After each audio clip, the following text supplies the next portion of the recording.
Shalom, shalom au peuple du Seigneur, que la grâce de Dieu soit sur vous. Amen.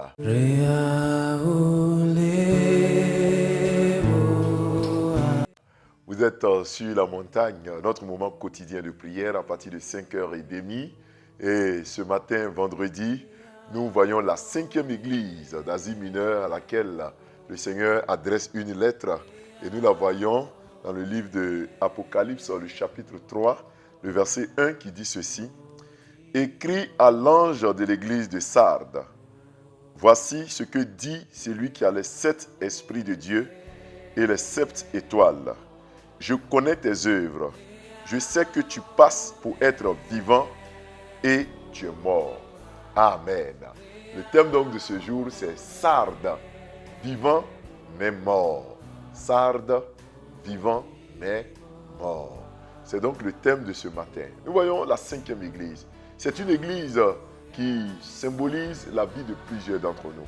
Dans cette église, Dieu dit que dans cette église, il y a des personnes qui sont comme des gens qui vivent en voyant leur visage, en voyant leurs actes. On a l'impression que c'est des personnes pleines de vie. Mais la Bible dit que ce sont des morts. En réalité, le païen, celui qui ne connaît pas le Christ, peut sembler être vivant. Mais en réalité, il est mort. Et cela démontre que nous sommes souvent hypocrites. Nous sommes souvent cupides. Souvent, nous montrons un aspect que tout le monde veut voir. Mais en réalité, nous sommes autre chose. Sardes semble une église vivante. Mais en réalité, elle est une église morte. Frères et sœurs, quelle est l'apparence que tu cherches à montrer? Sardes, dans son apparence, semble être une église vivante. Mais dans son cœur, c'est une église morte. Et toi qui m'entends, et toi qui me suis, quelle est l'apparence que tu montres? Tu donnes l'apparence de quelqu'un qui est aisé. Tu donnes certainement l'apparence de quelqu'un qui est gentil, quelqu'un qui est saint, quelqu'un qui est chrétien. Tu donnes l'apparence de quelqu'un qui est très riche, donc rien ne manque. Peut-être que tu donnes l'apparence pour quelqu'un qui est heureux, quelqu'un qui est en joie. Mais en réalité, tu es pauvre. En réalité, tu as les difficultés pour joindre les deux bouts. En réalité, tu es très endetté. Peut-être même qu'en réalité, tu n'es pas heureux. Même quand tu jettes des sourires, tu montres tes dents, faisant croire aux autres que ça va. Bien-aimé, comment est l'état de ton cœur? Sardes paraissait une église vivante, mais elle était morte. Et toi, est-ce que tu parais heureux alors que tu es nerveux, tu es méchant? Est-ce que tu parais saint, tu parais chrétien alors que tu ne connais pas le Christ? Est-ce que tu parais riche alors que tu es pauvre? Est-ce que tu parais gentil alors qu'en réalité, tu ne l'es pas? Bien-aimé, Dieu t'invite ce matin à la repentance, à entrer en toi-même et à te montrer à Dieu tel que tu es. Ne sois pas mort alors que tu es vivant.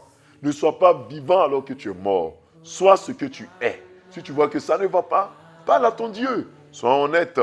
Dis à ton Dieu ce que tu es. Oui, en famille souvent, nous sommes comme des vendeurs d'illusions. Sur les réseaux sociaux, nous faisons croire que tout va bien. Et il y en a plusieurs. Bien-aimés, quand ça ne va pas, sois honnête avec Dieu et dis-lui la vérité. Sardes, vivant mais mort. Que l'état de ton cœur soit l'état de ton âme et l'état de ton être tout entier. Que tu ne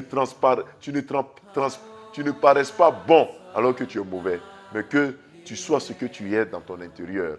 Bien-aimés, ne soyons pas hypocrites, ne soyons pas cupides, ne soyons pas fanfarons, ne soyons pas des menteurs. Soyons honnêtes, soyons clairs, disons la vérité, soyons sincères dans nos amitiés, dans nos relations, pour que le Seigneur nous bénisse. Que sa grâce soit sur toi au nom de Jésus-Christ. Amen. Nous prions. Éternel notre Dieu, en ce vendredi, tu nous donnes des conseils à travers l'église de Sardes. Sardes qui paraissait vivant alors que Sardes était mort. Oui, Seigneur, il n'est pas rare de constater dans notre vie que nous paraissons bons, nous paraissons gentils, alors que c'est le contraire. Nous montrons une image qui n'a rien à voir avec ce que nous sommes. De l'extérieur, les gens peuvent nous envier. Pourtant, nous sommes morts à l'intérieur. Nous avons besoin de toi. Nous voulons quitter l'hypocrisie. Nous voulons être sincères. Nous voulons être vrais. Nous voulons quitter le mensonge, Seigneur. Que nous ne montrons pas ce que nous ne sommes pas. À travers l'image que nous soignons. Quand ça ne va pas, nous faisons tout pour embellir l'extérieur. Aide-nous, Seigneur. Souvent même, nous sommes très endettés, mais nous faisons croire que tout va bien. Souvent même, nous ne travaillons pas, mais nous faisons croire que nous sommes aux as. aie pitié de nous et garde-nous. Nous prions que tu nous donnes d'être sincères, que tu nous donnes d'être sincères, que tu nous donnes d'être de vrais vivants, de vrais hommes saints, des personnes qui marchent selon tes commandements. Aide-nous, Seigneur. Amen. Confions bien aimé la journée au Seigneur. Que Dieu bénisse notre journée. Que Dieu mette sur notre route des gens sincères, des gens vrais. Nous prions.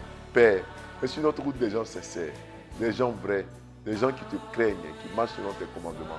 Que ce vendredi, qui est le début de ce week-end, soit un temps de bénédiction, un temps de paix, un temps de grâce au nom de Jésus-Christ. Un temps de paix, un temps de grâce au nom de Jésus. Envoie pour nous des bonnes nouvelles. Envoie pour nos enfants des bonnes nouvelles. Envoie pour nos époux, nos épouses des bonnes nouvelles. Au travail, nous voulons des bonnes nouvelles. Dans nos déplacements, nous voulons des bonnes nouvelles au nom de Jésus-Christ. Bénis-nous en cette journée, Seigneur. Bénis notre week-end. Bénis tous nos déplacements. Protège-nous. Éloigne de nous la mort, les accidents. Éloigne de nous les risques d'empoisonnement. Éloigne de nous les vols. Et garde chacun d'entre nous au nom de Jésus-Christ. Amen. Bien-aimés frères et sœurs, nous avons été très heureux de suivre ce moment de prière avec toi. Nous vous donnons rendez-vous lundi matin.